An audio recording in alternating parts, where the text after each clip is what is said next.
Un lycée texan dans l'un des quartiers les plus défavorisés de la banlieue de Houston. Et au fond du couloir, le bureau des 2 policiers présents en permanence. Pendant les cours, ils surveillent une bonne trentaine d'écrans. L'école est truffée de caméras de surveillance. Une absolue nécessité. Maintenant, on a moins de violence. Avant, on avait une bagarre comme celle-là au moins une fois par jour. Mais aujourd'hui, je dirais qu'on en a une par semaine, voire toutes les 2 semaines. Une baisse due à une tolérance zéro. En cas de bagarre, ces policiers font systématiquement convoquer les élèves au tribunal devant un magistrat professionnel. Et si la faute est moins grave, elle ne restera pas impunie. Cette juge non professionnelle prend le relais. En fait, c'est la proviseure du lycée. Je vais diriger une audience. Les jurés sont des élèves et ils décident quelles sanctions sont prononcées contre les lycéens qui ont violé nos règles. Elle déteste qu'on s'éternise sur son âge. À 79 ans, Madame la proviseure préfère parler de ses méthodes plutôt originales. Asseyez-vous.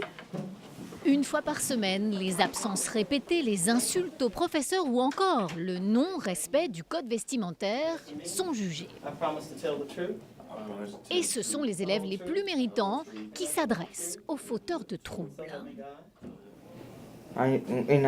Lorsque tu es en classe, tu es censé être en train de travailler, pas de faire n'importe quoi.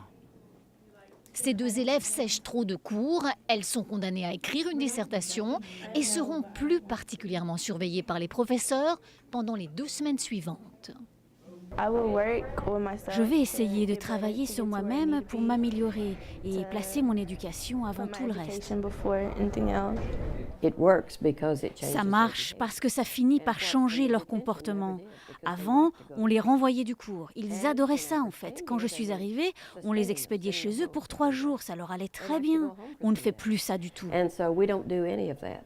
Les statistiques de l'école montrent que les sanctions décidées par les élèves plutôt que par les enseignants sont plus efficaces, même si bien sûr le rôle des policiers reste primordial pour traiter les fautes graves.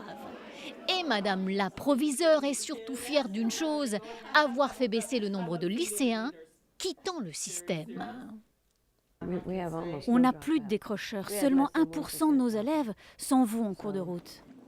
Cette femme à poigne reconnaît que beaucoup de ses élèves appartiennent toujours à des gangs. Mais au moins, l'enceinte de l'école n'est plus leur champ de bataille. La violence s'exerce maintenant à l'extérieur.